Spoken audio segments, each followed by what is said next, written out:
Hallelujah. खुदावंद यीशु मसीह के ज़िंदा बाबरकत और जलाली नाम में आप सबको तहसीन गुल खान की तरफ से और दाऊद डैनियल की तरफ से आपको प्यार भरा सलाम। बहुत ज़्यादा सलाम। और आपने हमारी वीडियो जो देखी है कल जो हमने पोस्ट की थी, उसमें Q&A सेशन जो है हम आपके सामने लेकर आए, अपडेट्स लेकर आए और खुदावंद के नाम को जलाल दिया।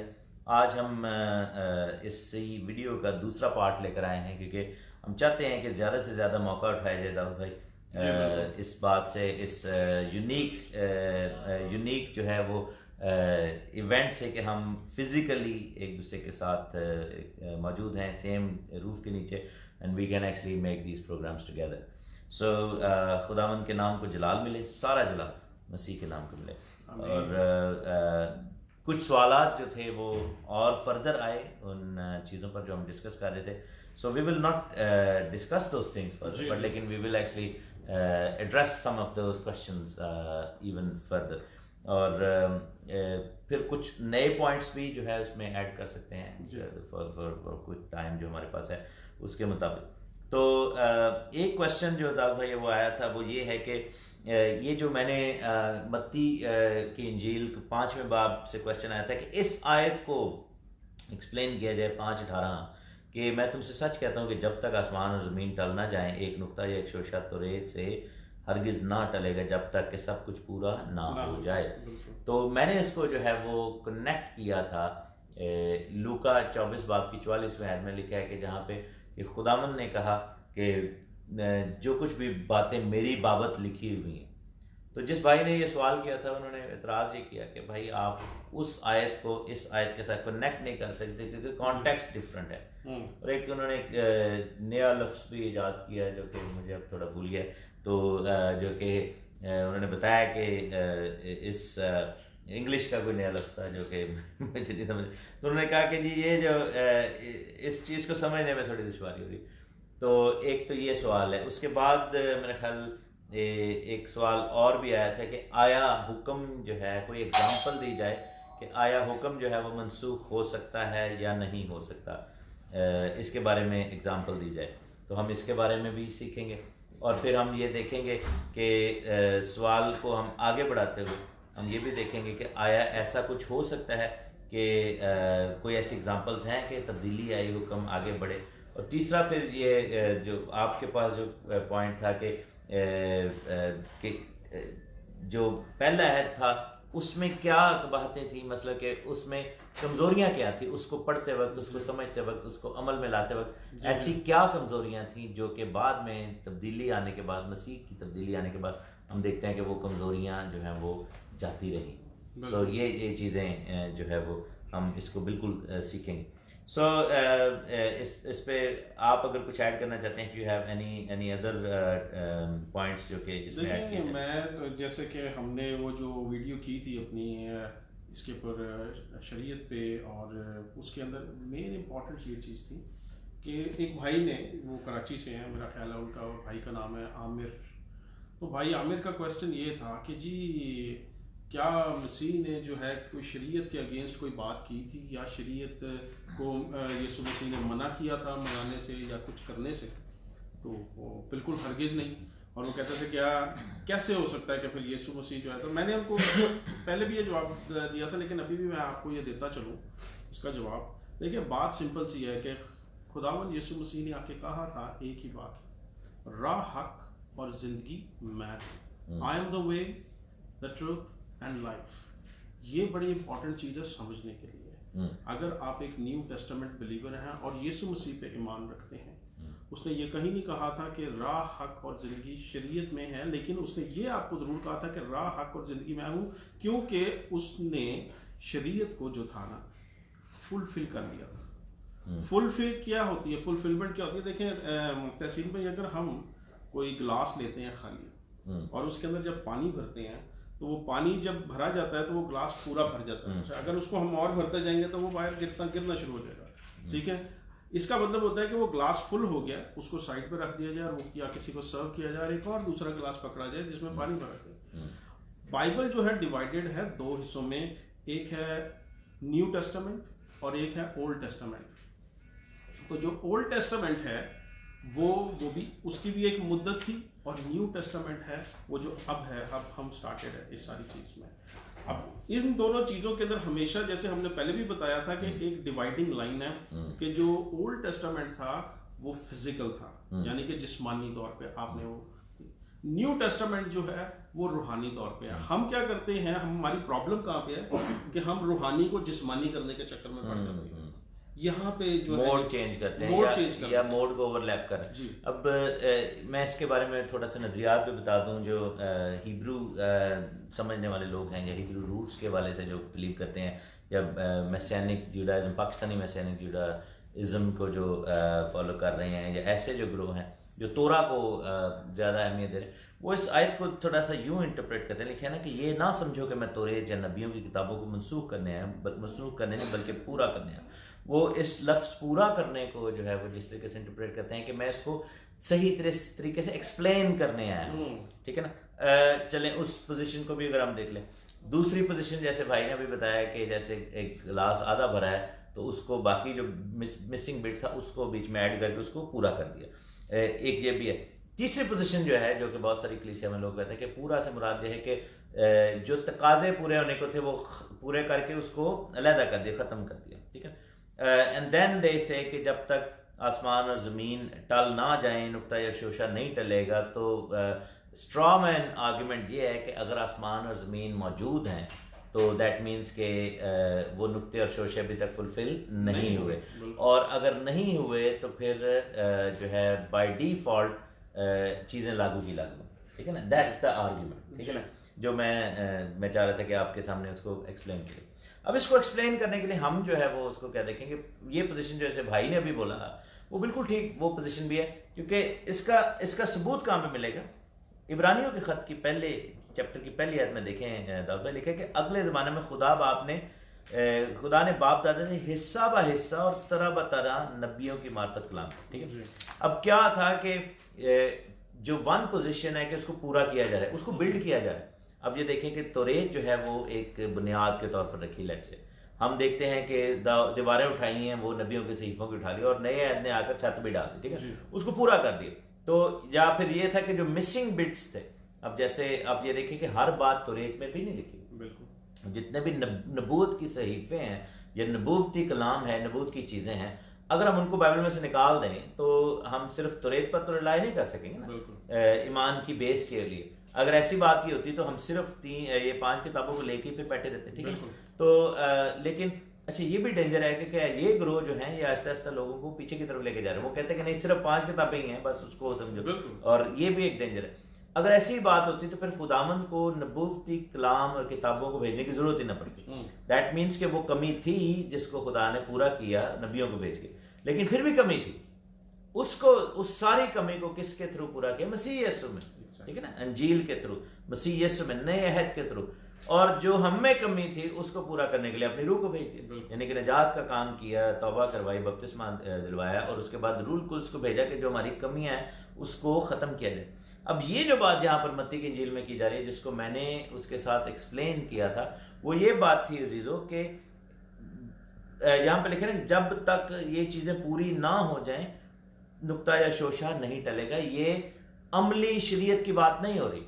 अमली शरीयत से मुराद ये है कि तू चोरी ना करना, ज़ना ना करना, खून ना करना, तू गैर माबूदों को सजदा ना करना, ये इसकी बात नहीं हो रही। क्योंकि अगर फ़र्ज़ करो भाई अगर आप चोरी नहीं करेंगे तो क्या वो हुक्म फिर मंसूख हो गया? ठीक है ना, वो तो वैसे का वैसे ही है। या फिर अगर आप कहेंगे मैंने तो आज तक जो है अपने माँ बाप को बुरा नहीं कहा, मैं इज्जत ही की है, तो क्या फिर आपने अपने उस अमल से उस हुक्म को बेफायदा कर दिया, मंसूख कर दिया? नहीं, ये बात हो रही है उन चीज़ों की जिनका ताल्लुक नबूवत के साथ, और नबूवत की जिम्मेदारी, नबूवत की तकमील की जिम्मेदारी सिर्फ और सिर्फ मसीह की ज़ात के ऊपर है, क्योंकि he is the only one जो कि इसको कर सकता है। और उसका सबूत मुकाशफा की किताब में, बुक ऑफ रेवलेशन में लिखा है। बाय द वे आप लोग अगर हमें देख रहे हैं, आपसे गुजारिश है कि अपने पेजेस पर, अपने वॉल्स पर इस ट्रांसमिशन को शेयर ज़रूर करें। शेयर का ये बटन लेफ्ट हैंड स्क्रीन पे है, इसको आप प्रेस करें और इसको शेयर करना शुरू कर दें।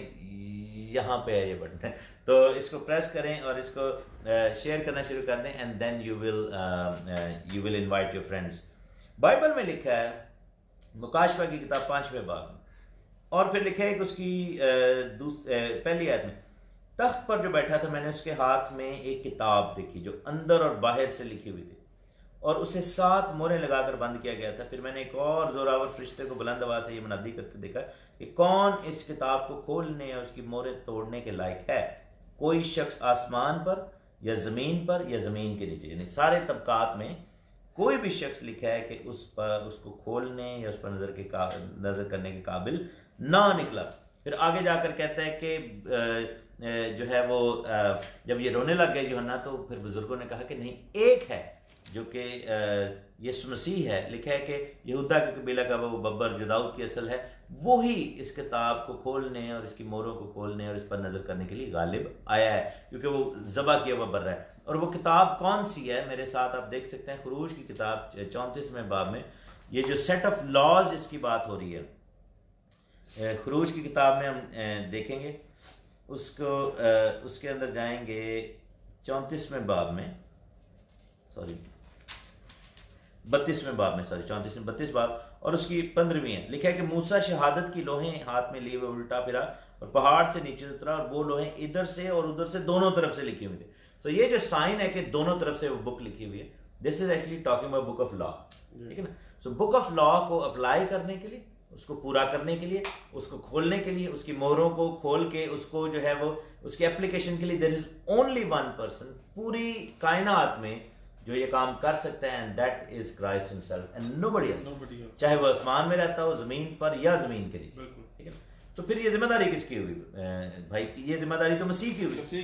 तो फिर रोना का था पीछे। देखिए मसला यहाँ पे ये है कि जो चीज़ हम बताना चाहते हैं, कलाम को अगर आप शुरू से लेके पैदाइश से लेके मुकाशफा तक पढ़ेंगे तो एक शख्सियत के बारे में बताया जा रहा है, शुरू से लेके नबूवती तौर पे भी, जब उसकी आमद होगी और जब वो मर के दफन होके जी उठा और फिर आसमान पर चढ़ गया और अब उसका मुकाम कहाँ पे है, ये सब चीज़ बाइबल के अंदर मौजूद है। और बाइबल का एक ही हीरो है और वो है यीशु मसीह, ठीक है, जिसको खुदा बाप खुद जलाल देता है हर चीज़ के अंदर, और बेटा जो है वो बाप को जलाल देता है। आप जब इस सारी चीज़ को समझेंगे तो आपको ये सारे जो जिसके अंदर शरीयत आ जाती है, नबी आ जाते हैं, न्यू टेस्टामेंट आ जाते हैं, अंजील आ जाती हैं, खतूत आ जाते हैं, आपको सब चीज़ें ऑटोमेटिकली जो है एक दूसरे के साथ जो है वो सिंक होती हुई नजर आएंगी। क्यों? क्योंकि ये इसी वजह से ये जो है ये बाइबल जो है ये पूरी मुकम्मल है इस तरीके से। अगर आप यीशु को बीच में से हटा देंगे तो आप कर लें शरीयत पूरी। एक सिंपल सी बात, जैसे मैंने प्रीवियसली भी कहा था कि उसने कहा कि राह हक और जिंदगी मैं हूँ, उसी के थ्रू वही रास्ता है, वही जाने का रास्ता है और कोई दूसरा रास्ता नहीं है उसके अंदर। जैसे कि आप अगर फुलफिल करते हैं कोई भी किसी हुक्म को, अगर आप कोई हुक्म को मान के और उसको वो आपकी ज़िंदगी में चल रहा होता है, अब क्या आप उसी हुक्म को दोबारा मानेंगे? तो ऑटोमेटिकली आपकी लाइफ के अंदर वो चल रहा है। इसी तरीके से जब मसीह पे मान लेके आते हैं तो ऑटोमेटिकली जो शरीयत है वो फुलफिल हो जाती है आपकी। इस क्राइटेरिया को, जैसे वो भाई ने इग्नोरेंस में ये बात की, उन्होंने कहा कि यानी कि अमली बात हो रही है। अगर उस क्राइटेरिया को रखा जाए तो दैट मीन्स कि बनी इसराइल में बहुत सारे रास्तबाज लोग थे मसीह से पहले, तो क्या उन्होंने अपनी रास्तबाजी और उस कामिल चाल चलन के सबब से शरीयत को मनसूख कर दिया?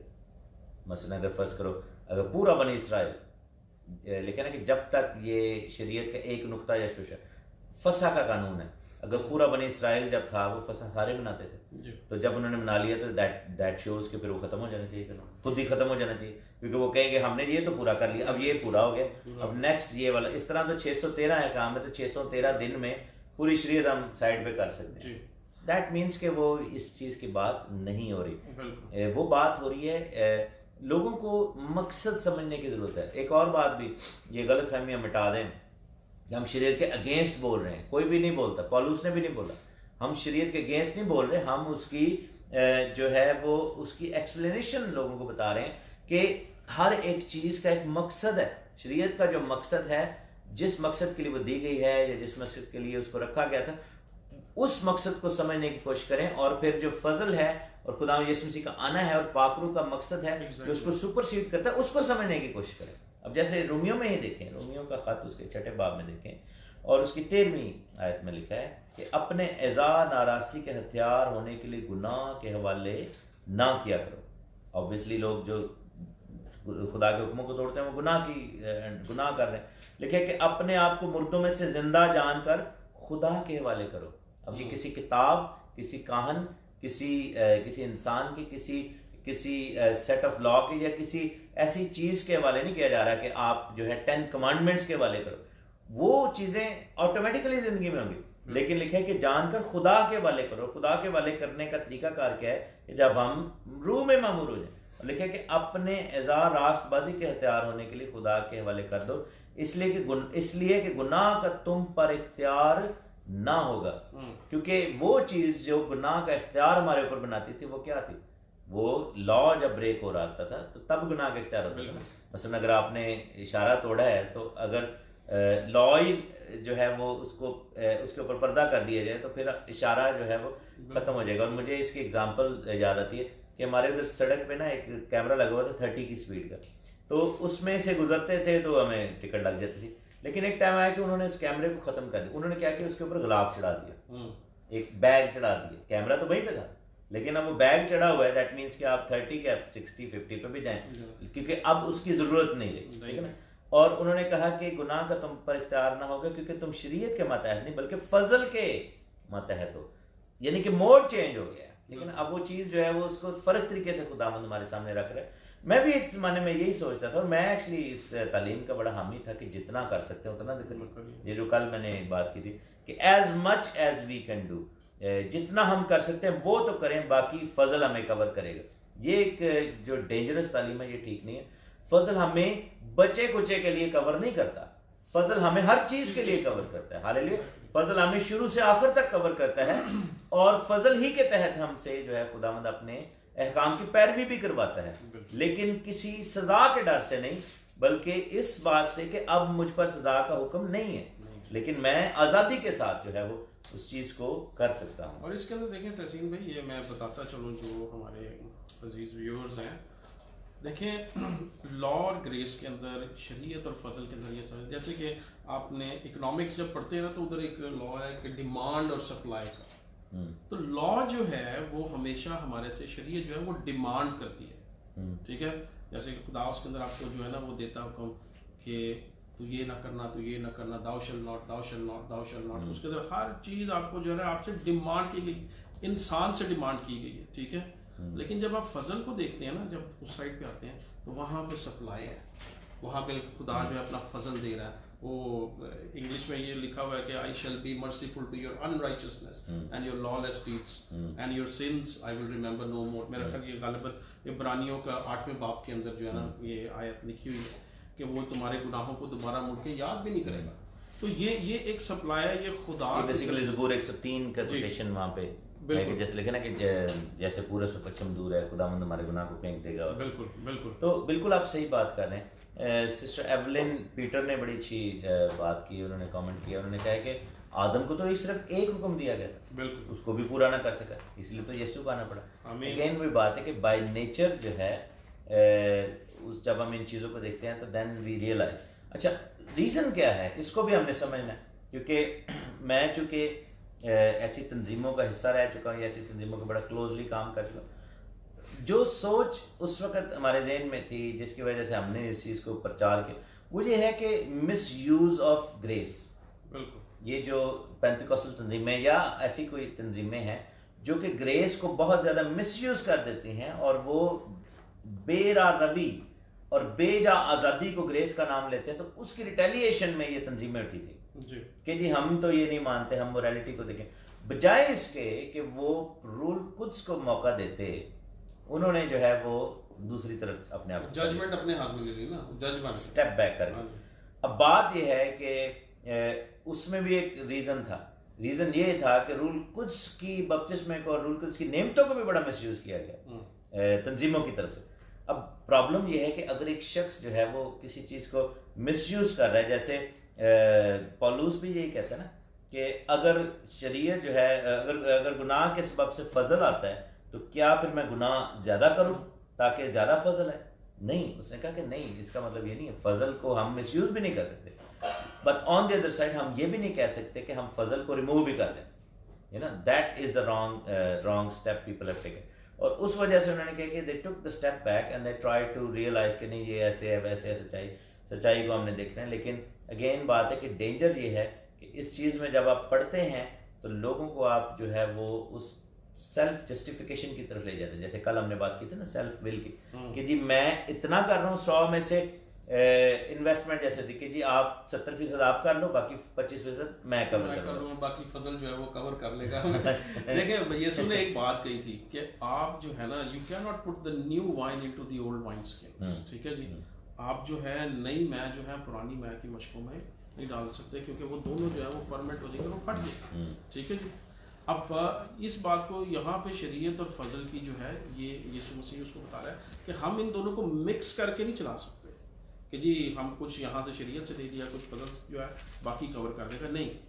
फजल जो है वो आपको हर तरह की उसके अंदर आज़ादी देता है, लेकिन अक्सर लोग इसको कहते हैं कि जी ये लाइसेंस टू सिन मिल गया जी हमें, अब इसका मतलब है कि आपको जो मर्जी करते रहे। हर किसी ऐसी बात नहीं है। अगर हम इसको सही तरीके से देखेंगे कि जब भी कोई बच्चा आपके घर में पैदा होता है, ठीक है, तो छोटा बच्चा होता है, छोटा बेबी होता है, अगर वो जो बच्चा है वो अपने आप को गंदा कर लेता है थोड़ा, तो क्या करते हैं आप, बच्चे को बाहर फेंकते हैं या उसका पैम्पर उतार के बाहर फेंकते हैं।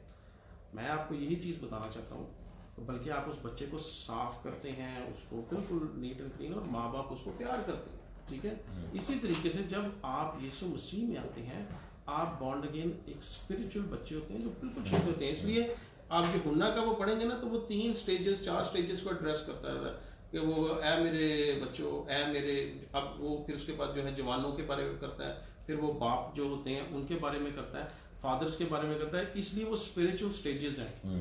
हम जब एक बेबी क्रिश्चियंस होते हैं, जिसको जैसे पौलुस कहता है कि बेबी क्रिश्चियंस के बारे में वो बात करता है, तो बेबी क्रिश्चियंस जो हैं उनका काम ये होता है कि वो गिरते रहते हैं, लेकिन खुदा उनको उठाता रहता है और खड़ा करता रहता है। तो ये आपकी स्टेजेस हैं। ये एक ओवरनाइट प्रोसेस नहीं है ऐसा कि जी आपने आज यीशु मसीह को कबूल कर लिया और आप रातों रात ठीक हो गए। लेकिन उस प्रोसेस में रिलायंस जो है वो वर्क ऑफ द लॉ या वर्क ऑफ योर हैंड्स पे नहीं है, होली स्पिरिट पे। हाँ, ये चीज़ हुई ना। अब जैसे मैं आपको इस जो अभी मैंने बात की है, इसके भी मैं आपको सबूत दूंगा। रूमियो में लिखा हुआ, रूमियो 8वां बाब और उसकी 4th आयत लिखे कि शरीयत का तकाजा हम में पूरा हो जो जिस्म के मुताबिक नहीं बल्कि रूह के मुताबिक चलते हैं। यानी कि जो रूह के मुताबिक चलते हैं उनमें शरीयत के तकाजे पूरे हो रहे हैं। बिल्कुल। जो अपने एक्शन से कर रहे हैं वो सोच तो रहे हैं लेकिन पूरे नहीं हो रहे, क्योंकि अगर रूह ही नहीं है, अगर आपकी कवरिंग ही नहीं है, तो फिर जो मर्जी करते रहे। अगर ऐसी बात ही होती तो फिर मसीह का आना, नजात का इंतजाम और ईमान, नजात फील ईमान जो है, यानी ईमान के बायस नजात जो है, उसकी जरूरत ना रहती, जरूरत ही नहीं रहती। वरना तो वो जो पुरानी डिनोमिनेशंस थी वो तो सही बात कर रहे थे कि भाई आप इतना हदिया डाल दो, आपके लिए मास करा देंगे, आपका बंदा बरज़ख में बैठा हुआ है, जब तक अपने गुनाहों का वो कफारा नहीं दे रहा, किसी को 10 साल लग जाएंगे, किसी को 20, किसी को 50, इवेंचुअली वो बंदा आगे मूव ऑन हो जाएगा क्योंकि उसके पे ऑफ हो रहा है सिंस का। लेकिन ऐसी बात नहीं है। फिर आगे जाके कहता है 14वीं आयत में लिखा है कि जितने खुदा के रूह की हिदायत से चलते हैं वो ही खुदा के बेटे हैं। आमीन। जितने रूह की हिदायत से चल रहे हैं, बिल्कुल। और नहीं बात हो गई। इसका मतलब है कि जो सिर्फ बदन की हिदायत से चलते हैं या फिर इस पे एम्फसाइज करते हैं कि हमें सिर्फ और सिर्फ एक्शन को देखना है, दैट मीन्स कि you are actually disqualifying yourself, literally disqualifying yourself, जो कि अच्छी पोजीशन नहीं है। It's not safe to be in that position. Of course इसके अंदर ये भी होता है कि अगर हम ये समझते हैं हम ये कर सकते हैं। देखें, बनी इसराइल के लिए भी यही प्रॉब्लम रही है। उनके लिए क्या प्रॉब्लम रही है कि जब उनसे खुदा ने पूछा कि भी हाँ भी जो मैं तुम्हें कहता हूँ, मैं तो तुम्हें मुल्क मिस्र से निकाल के लाया, मूसा को खुदा ने भेजा कि जा जाके उनसे पूछ। अब वो ये कहते हैं कि जी हाँ जी जो खुदा कह रहा है हम वो करेंगे। वादा किया था उन्होंने, वादा किया था। और ये बात ऐसी थी कि ये देखने में, पढ़ने में और सुनने में बड़ी अच्छी लगती है कि यार बड़ी ओबीडिएंट कौम, बड़ी ज़बरदस्त बात थी। लेकिन एक्चुअली ये बात क्या थी? ये एक्चुअली जो बात थी ये उनकी प्राइड थी कि जो खुदा कहता है हम वो पूरा कर सकते हैं, कोई ऐसा इशू नहीं है। लो जी, जिस दिन क्या वो तहसील भाई थोड़ा सा रोशनी डालने कि जिस दिन खुदा आया हजूरी हुई खुदा की, तो क्या हुआ वहाँ पे? तो ये लोग फिर मूसा को क्या कहते थे? एग्जैक्टली मैं वही आयतें पढ़ रहा हूँ। तो जब ये सब कुछ हुआ है 20वें चैप्टर में, तो लिखा है कि जब 18वीं आयत में, जब लोगों ने बादल गरजते थे, बिजली चमकते, करना की आवाज़ होते, नरसिंगे बजते और पहाड़ों से धुआं उठते देखा, तो जब लोगों ने देखा तो कांप गए और दूर खड़े हुए। तो मूसा से कहने लगे कि तू ही हमसे बातें किया कर, हम तुझसे सुन लिया करेंगे, यानी कि ह्यूमन इंटरेक्शन। लेकिन खुदा हमसे बातें ना करे, ऐसा ना हो कि हम मर जाएं। अच्छा, अब मैं इस बात को आगे बढ़ाता हूँ जो भाई ने की। लोगों ने कहा कि हम करेंगे, ठीक है ना, और इस पर अहद भी बांधा गया। People said actually yes we will do, ठीक है ना, वी विल डू दैट। लोगों ने जो है इस पे आमीन बोला कि हाँ जी हम जो है इस चीज़ को करेंगे, जो आप कह रहे हैं उसको जो है वो हम मानते हैं, वी से दैट, और हमारा इसमें जो है ना हमारी पूरी कंसेंट है। और इवन के एक्सपेक्टेशन जब खुदा ने अपने बताई, तो खुदा ने भी यही कहा था, इस्तिस्ना के अंदर जाएं तो उसके 30th चैप्टर में और उसकी 11वीं आयत जी कि लिखा है कि वो हुक्म जो आज के दिन मैं तुझे देता हूँ तेरे लिए बहुत मुश्किल नहीं है, ना वो दूर है। वो आसमान पर तो है नहीं कि तू कहे कि आसमान पर कौन हमारी खातर चढ़े, उसको लाकर हमारे पास लाया जाए और सुनाए ताकि हम उस पर अमल करें। ना वो समंदर पार है कि तू कहे कि समंदर पार कौन हमारी खातर जाए और हम उसको लाकर हम सुनाए, हम उस पर अमल करें। बल्कि वो कलाम तेरे बहुत नज़दीक है, वो तेरे मुंह में और तेरे दिल में है, ताकि तू उस पर अमल करे। अब एक्सपेक्टेशन ये थी, लोगों ने प्रॉमिस भी किया था, खुदा की एक्सपेक्टेशन भी थी, जो कि एक एंड गोल होता है। कहते हैं ना कि मेरा मेरा मेरा जो एंड गोल क्या है कि मैं इसको अचीव कर सकूं। लेकिन खुदा को एक चीज़ पता थी कि people will not be able to do that, वो भी पता थी। एक्सपेक्टेशन क्या है कि किया जाए, लोगों का प्रॉमिस किया है कि वी विल डू दैट, लेकिन कमी कहाँ पे थी? कमी लोगों के अंदर थी, जिसको पौलुस बाद में एक्सप्लेन करता है कि हाय मुझे मौत के बदन से कौन छुड़ाएगा। मैं करना तो चाहता हूँ, दिल भी मेरा बड़ा करता है, खुदा भी चाहता है कि मैं करूं, लेकिन हो नहीं पा रहा मुझसे, ये मेरी प्रॉब्लम है, ठीक है ना। सो इट डज, इसीलिए तो लोग जो है वो इस चीज में फंस जाते हैं, क्योंकि रिलायंस जो है, खुदा ये चाह रहा था कि उनको बता रहा था कि भाई मैं तुमसे करवाना भी चाह रहा हूं, तुम करना भी चाह रहे हो, लेकिन you need to also understand के you need help, you need a saviour. Yes, वो हेल्प जो है वो सेवियर के थ्रू हमें जो है वो मुयसर होती। वगरना अब मैं सियानिक जितने भी दोस्त हैं उनको मैं ये क्लियर बता रहा हूं, अगर ऐसी बात ना होती कि खुदा को पता, खुदा को अगर एक्सपेक्टेशन के साथ ये ना पता होता कि लोग नहीं कर पाएंगे, तो इस्तिस्ना ही में वो प्रोसेस है कि उसने लिखा कि जब तुम इन हुक्मों को तोड़ोगे तो मैं तुम्हें तितर बितर कर दूंगा, मैं तुम्हें कौमों में ले जाऊंगा, मैं तुम्हें। खुदा ये क्यों कह रहा था? खुदा को प्रोफेसी नहीं कर रहा था, खुदा को प्रोफेसी तो कर ही रहा था, लेकिन खुदा को ये भी पता था कि दे विल ब्रेक इट, क्योंकि नेचर जो है इंसान की, by nature we are rebellious, by nature जो है हम फॉलन हैं, और हमारा दिल हीलाबाज, लाइलाज और जो है वो खराब है, और वो नहीं कर पाएंगे। So that is why God then started helping them out, और उनको प्लान देना शुरू कर दिया, और उसके लिए फिर हमें एक मददगार चाहिए। और पहला मददगार जिसका पहला यूहन्ना में जिक्र है वो मसीह है, और दूसरा मददगार जो है वो जो है वो रूल कुद्स है। बिल्कुल ऐसी बात। अगर आप करंथियों, अब दूसरा करंथियों 3रा बाब अगर हम देखते हैं, तो इधर शरीयत के बारे में बड़ी एक वाज़िया बात बताई गई है कि इसको बोला गया है कि मिनिस्ट्री ऑफ डेथ। आप अगर उसको पढ़ देंगे हमारे सारे, दूसरा करंथियों 3रा बाब और उसकी 7वीं आयत, देखिए कि जब मौत का वो है जिसके हरूफ पत्थरों पर खोदे गए थे, ऐसा जलाल वाला हुआ कि बनी इसराइल मूसा के चेहरे पर उस जलाल के सबब से जो उसके चेहरे पर था गौर से नजर ना कर सके, हालांकि वो घटता जाता था। तो रूह का अहद तो जरूर ही जलाल वाला होगा, क्योंकि जब मुजरिम ठहराने वाला अहद जलाल वाला था, तो रास्तबाजी का अहद तो जरूर ही जलाल वाला होगा। आमीन। अब ये देखें, रास्तबाजी का जो अहद है, अब रास्तबाज आप कैसे होते हैं? क्या अपने कामों से होते हैं? नहीं, यीशु पे मान सकते हैं। रोमियो 5 बाब में साफ लिखी हुई है ये बात, ठीक है ना, कि जो है कि जो जिस चीज़ से हम गिरे थे आदम के गुनाह से, और वहीं से आके जब यीशु मसीह सारी चीज़ को रिकंसाइल करता है हमारे लिए, और हमें वो कहता है कि गिफ्ट ऑफ राइचियसनेस जो है, रास्तबाजी जो है वो इनाम में देता है आपको। तो जब आपको रास्तबाजी इनाम में मिल रही है, तो फिर हम खुद अपनी कोशिशें कर करके क्या लेने की कोशिश कर रहे हैं? खुदा के सामने हम ये बताना चाह रहे हैं कि जी हम खुद भी कर सकते हैं, तू रहते तेरी रास्तबाजी सानू नहीं चाहिए, असि आप कर लांगे। और इसी को आगे जाके जब वो एक्सप्लेन करते हैं, और लिखा है कि 14वीं आयत में लिखा कि उनके ख्यालात कसीफ हो गए थे, क्योंकि आज तक पुराने अहदनामे को पढ़ते वक्त उनके दिलों पर पर्दा पड़ा रहता है। यानी कि अब भी अगर वो मसीह में नहीं है, अगर जैसे यहूदी भाई हैं वो पढ़ते हैं तो उनके पर्दा पड़ा रहता है, और लिखा है कि वो मसीह में पर्दा उठ जाता है, मगर आज तक जब कभी मूसा की किताब पढ़ी जाती है तो वो पर्दा उनके दिल पर पड़ा रहता है, लेकिन जब कभी उनका दिल खुदा की तरफ फिरेगा तो वो पर्दा उठ जाएगा। और लिखा है कि वो खुदामंद रूह है और जहाँ कहीं खुदा का रूह है वहाँ आज़ादी है। एग्जैक्टली ये बात जो है जो हम कर रहे हैं। अच्छा, एक और भी जो है वो जो कॉन्सेप्ट है जो मैं बताना चाह रहा हूँ, बहन एवलिन ने कहा है कि यिर्मयाह 31 पढ़ा जाए, वो भी पढ़ेंगे हम। जो कॉन्सेप्ट है जो कि बहुत सारे हिब्रू रूट्स मैसेनिक्स जो हैं वो भाई जो ये मानते हैं कि नहीं, हम तो निजात बराए ईमान मानते हैं, हम तो ये कहते हैं कि ईमान के सबब से निजात है, लेकिन निजात के बाद जो रास्तबाजी है उसमें चलने के लिए हमें शरीयत पर अमल करना जरूरी है।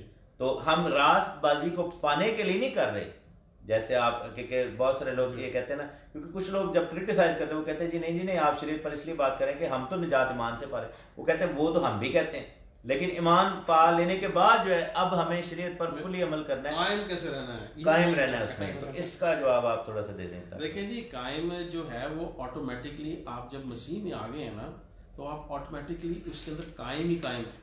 ठीक है, बाइबल कहती है कि सादिक 7 बार कहता है, लेकिन खुदावन जो है उसको उठा के फिर खड़ा करता है। क्यों खड़ा करता है? क्योंकि जो इंसान की जो नेचर है वो रोमियो 7 बाब में बात करता है ना पौलुस, कि जो काम मैं करना चाहता हूँ वो मुझसे होता नहीं है, और जो मैं नहीं करना चाहता वो मुझसे हो जाता है। तो इसके लिए क्या है कि एक नेचर है इंसान की और एक रूह है। ठीक है, ये दो चीजें जो इंसान के अंदर कॉन्स्टेंटली लड़ती रहती हैं। ठीक है जी, वो जो कॉन्स्टेंटली लड़ती रहती हैं उसके अंदर से जो है प्रॉब्लम कहाँ पे आती है कि या तो वो आपके जिस्मानी तौर पे जो है वो आप जीत जाती हैं और वो जो है वो ऐसे काम कर लेती हैं। अगर आप रूहानी तौर पे हैं तो आप सारे कामों को तर्क कर देते हैं। देखिए, कायम जो उसके अंदर रहना है ना, मैं एक तहसीन भाई यहाँ पे एक छोटी सी जो ना एनालॉजी शेयर करना चाहता हूँ। ये मैंने सुनी थी बड़े, और मुझे बड़ी इंटरेस्टिंग लगी थी, वो यहाँ पे आके बड़ी फिट बैठती है कि वो एक इंडियन अमेरिकन एनालॉजी है कि हर इंसान के जब पैदा होता है, ठीक है, ये बिब्लिकल बात नहीं कर रहा हूँ मैं, ये हट के बात कर रहा हूँ, लेकिन ये समझाने की गर्ज से मैं ये बात कर रहा हूँ। ठीक है जी, वो ये है कि हर इंसान जो इस दुनिया में पैदा होता है उसके अंदर जो है ना 2 तरह के डॉग्स होते हैं। ठीक है, डॉग्स जो होते हैं या फोर्सेस होती हैं, 2 फोर्सेस होती हैं, जो कि एक अच्छी फोर्स होती है और एक बुरी फोर्स होती है। ठीक है जी, और अच्छी फोर्स और बुरी फोर्स जो हैं वो आपस में कॉन्स्टेंटली लड़ती रहती हैं, जंग में रहती हैं वो हर वक्त। ठीक है, लेकिन सवाल ये आता है कि जीतेगा कौन उसमें से? जीतेगा वो जिसको आप फीड करेंगे ज्यादा। अगर आप बुरी फोर्स को अपने क्या कहते हैं मलाइस से, यानी कि किसी के साथ बुग़्ज़ से और किसी के साथ जेलसी से, किसी के साथ मतलब किसी के लिए बैक बाइटिंग यानी कि किसी के लिए गॉसिप्स जो है लोगों के लिए, या बुरे कामों के अंदर, तो आपका जौन सी जो बुरी फोर्स है वो फीड होती जाएगी और वो बढ़ती जाएगी आपके अंदर, और वो आपकी इस शख्सियत को टेक ओवर करती जाएगी। और इसके अगर ऑपोजिट, इसके कॉन्ट्ररी अगर आप देखेंगे, और अगर आप अच्छी फोर्स को फीड करेंगे किसे, अपने अच्छे कामों से और खुदावंद, मेनली खुदावंद के कलाम से और प्रेयरफुल लाइफ के साथ अगर आप करेंगे तो वो बढ़ जाएगी। ठीक है, आपको मेरी बात को बिल्कुल एग्जैक्टली सेकंड करने के लिए एक मैसेनिक भाई हमारे दरमियान में हैं, शाहिद साहब, उन्होंने एग्जैक्टली वही बात लिखी जो मैं अभी 2 मिनट पहले कर रहा था कि रास्तबाजी पर कायम रहने के लिए शरीयत पर अमल करना जरूरी है। इसी का हम जवाब दे रहे हैं, इसी का बिल्कुल। और मैं थोड़ी सी इसको कंप्लीट कर लूँ यहाँ पे कि जब आप उस फोर्स को, अच्छी फोर्स को जब आप फीड करें तो वो बड़ी हो जाती है। जिस फोर्स को आप फीड करते जाएंगे वो बढ़ती जाएगी और वो टेक ओवर करती जाएगी आपका। ठीक है, वो अल्टीमेटली क्या होगा कि अगर अच्छी फोर्स को फीड कर रहे हैं, यानी कि अपनी रूह को आप फीड कर रहे हैं, तो वो आपके जिस्मानी ख्वाहिशों को ओवरकम करते हैं। ठीक है, और फिर आप ऑटोमेटिकली रास्तबाजी में चलेंगे, और उसके लिए वही बात, आपको पाक रूह की जरूरत। भाई को 2 टोक जवाब के लिए मैं दे दो। ठीक, मेरे भाई ये जो तालीम आप लिख रहे हैं ना, एक टाइम पे मैं भी इसको ऐसे ही सोचता था, ये बिल्कुल गलत तालीम है। अब मुझे बाइबल में से 1 या 2 आयतें ऐसे निकाल के दिखाएं, पूरी बाइबल, ठीक है ना, पैदाइश से मुकशफ, जहाँ पर ये लिखा हो कि रास्तबाजी पर कायम रहने के लिए हमें शरीयत पर अमल करना जरूरी है। बिल्कुल। तो मैं भाई आपकी बात को मानता इधर हूं। ही लिख देंगे, लिख दें, कोई वाला लिख दें, कोई आयत लिख दें, ठीक है ना, मसलन ओपन चैलेंज है, लिखें आप अपने इस पोजीशन को सपोर्ट करने के लिए कि रास्तबाजी पर कायम रहने के लिए शरीयत पर अमल करना जरूरी है। बाइबल हमें बताती है कि रास्तबाजी ईमान से है। आमीन। ठीक है ना, ईमान से, रास्तबाज ईमान से जीता रहेगा। रूमियों के अंदर जाएं, मैं आपको पढ़ के सुना देता हूँ रूमियों के खत, और ये बात पुराने अहदनामे से ली गई है, हकूक की किताब से ली गई है, जो रोमन्स में उसने सब, ये बात पुराने अहद में भी थी और नए अहद में भी थी, ठीक है ना। तो ये नहीं आप कह सकते कि पुराने में फर्क था। ये रूमियों पहला बाब और उसकी 17 में लिखे कि इस वास्ते उसमें खुदा की रास्तबाजी ईमान से और ईमान के लिए जाहिर हुई, जैसा लिखा है कि रास्तबाज ईमान से जीता रहेगा। ये जिक्र हबकूक 2:4 में इसका जिक्र है। और यूहन्ना की इंजील में लिखा हुआ है कि 10वें बाब की 27वीं आयत में लिखा है कि मेरी भेड़ें मेरी आवाज़ सुनती हैं, मैं उन्हें जानता हूँ, वो मेरे पीछे पीछे चलती हैं, मैं उन्हें हमेशा की ज़िंदगी बख्शता हूँ और वो अब तक कभी हलाक ना होंगी और कोई उन्हें मेरे हाथ से छीन ना लेगा। ठीक है ना। तो जब खुदावन कह रहे हैं कि मुझे वो छीन नहीं सकता कोई, तो आप कैसे कह रहे हैं कि रास्तबाजी हमारे अमल से कायम रहेगी? How can you say that? क्योंकि ईमान से अगर हम मसीह की भेड़ बन गए हैं तो उसको तो कोई छीन सकता ही नहीं है। मुझे अपनी निजात की गारंटी जब है, और पाकरू का मकसद ही यही है कि हमें जो है वो ब्लेस करे। और अगर आप ये सोच रहे हैं, जैसा कि मैं आपके ज़हन को पढ़ सकता हूँ, कि अगर आप ये सोच रहे हैं कि याकूब के ख़त में आप मुझे ले जाएं और आप उसके दूसरे चैप्टर में दिखा दें जहाँ पर ईमान और इमाल की बात हो रही है, लिखा है कि अगर ईमान भी उसके साथ इमाल ना हो तो अपनी ज़ात से मुर्दा है।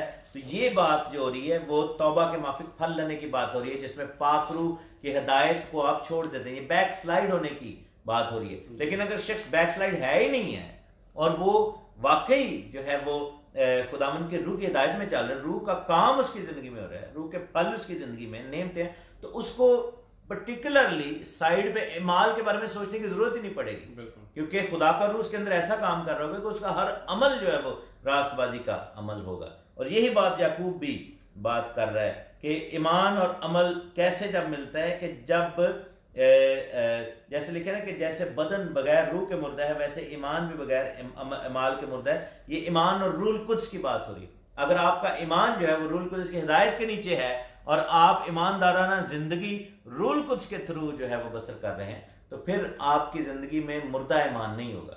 आपका अमल जो है, आपका एक्शन जो होगा, वो action will be done and led by the Holi spirit, ना कि आपकी सोच पे। क्योंकि आप जो बात कर रहे हैं ना, उसमें ये बात है कि रास्तबाजी को कायम रखने के लिए। अब आप मुझे बताएं कि आपकी सकत में तो बहुत फर्क है मुझसे।